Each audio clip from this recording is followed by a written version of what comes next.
اچھا، آپ کی فیملی میں صرف مرد حضرات ہی یہ خطاطی کرتے ہیں یا اور بھی فیملی میں کچھ لوگ، یا خواتین کو موقع نہیں ملا کبھی آگے آنے؟ خواتین کو بالکل موقع ملا. ہم 5 بھائی ہیں، ایک سسٹر ہے. سسٹر کا کام یہاں پہ ڈسپلے ہے، آپ یہاں پہ دیکھ سکتے ہیں. یہ بسم اللہ الرحمن الرحیم ہے اور الباریو ہے.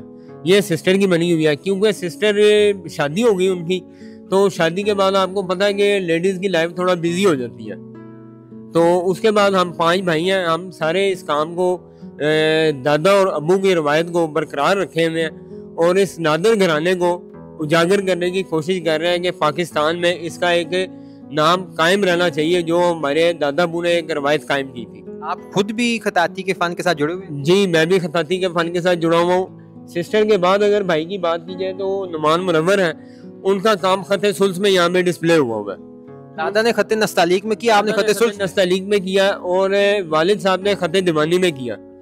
اور نسخ کی طرف نہیں گئے؟ نسخ کی طرف نہیں گئے، کیا ہے لیکن اتنا زیادہ نہیں. جو متعدد کام ہے نا، جس کی بے شمار پینٹنگز ہیں، جو میجر بہا جاتا ہے، وہ دادا ابو کا نستعلیق تھا، ابو کا دیوانی ہے، اور نعمان منور صاحب ہیں ان کا خط سلس میں ہے. اور آپ اس کے بعد ریحان منور صاحب ہیں، وہ بھی ملٹی ٹیلنٹڈ ہیں، یعنی کہ نستعلیق میں بھی کر لیتے ہیں، سلس میں بھی کر لیتے ہیں اور ماڈرن بھی کر لیتے ہیں.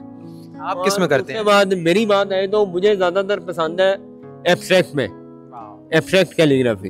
میری پینٹنگ بھی یہاں پہ ڈسپلے ہیں. ماڈرنائز کر دیا؟ ماڈرنائز کر دیا. اچھا، مجھے یہ بات بتائیے کہ آپ کے دادا بھی یہی کام کرتے، ابا بھی، کیا یہی آپ کا ذریعہ معاش بھی تھا یا وہ کوئی الگ تھا؟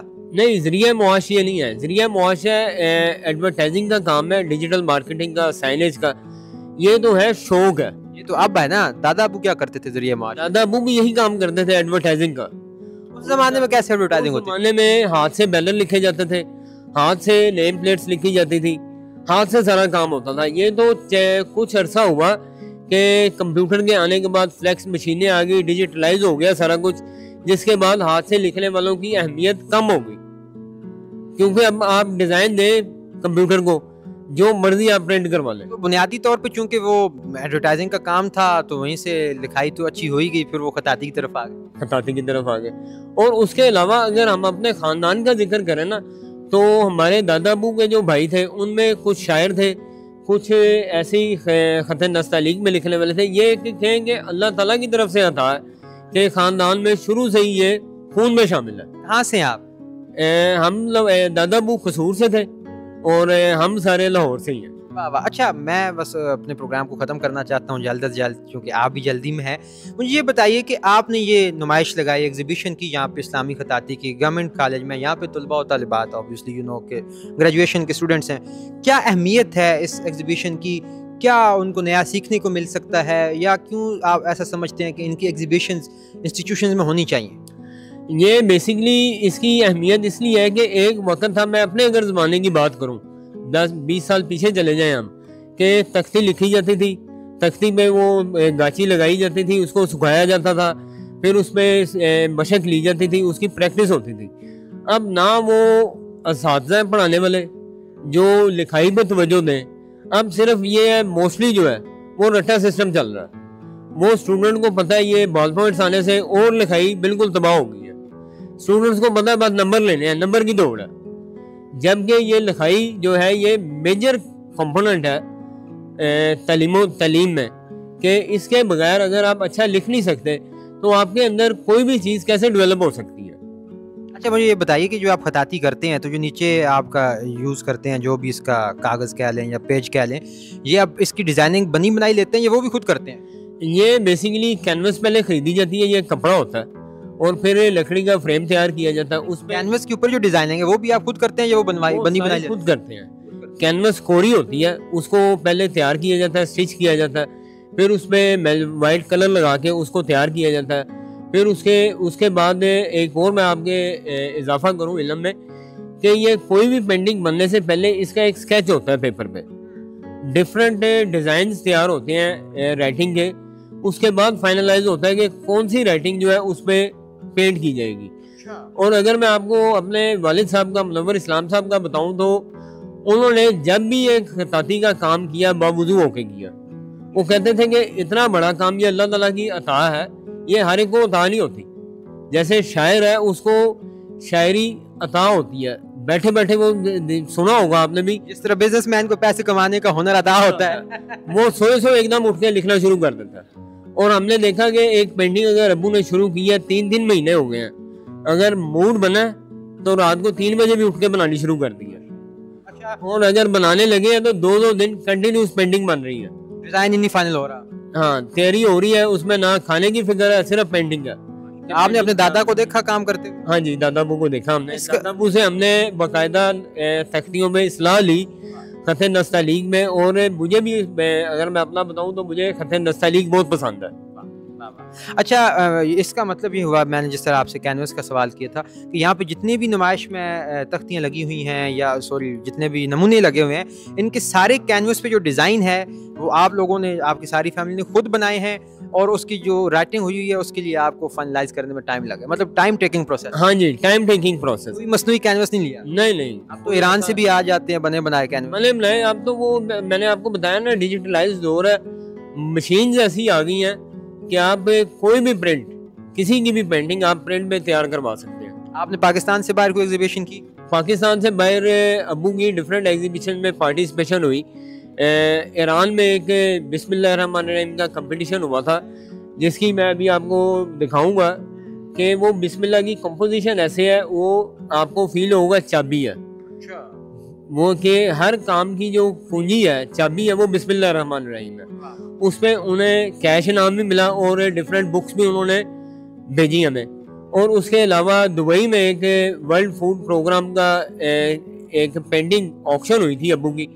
اس میں انہوں نے جتنی بھی آکشن کی اماؤنٹ آئی تھی, وہ انہوں نے دبئی والوں نے کہا کہ آپ منور صاحب یہ اس میں سے اتنی اماؤنٹ آپ کی بنتی ہے. انہوں نے کہا جس آپ نے نیک مقصد کے لیے یہ کی تھی نا, مجھے پیسے نہیں چاہیے, یہ ورلڈ فوڈ پروگرام کو لیے جانے چاہیے جن کے لیے یہ پروگرام آپ نے آرگنائز کیا تھا. ماشاءاللہ, مطلب ایک تو آرٹ بھی ہے, ساتھ فیاضی بھی ہے اور سخاوت بھی ہے.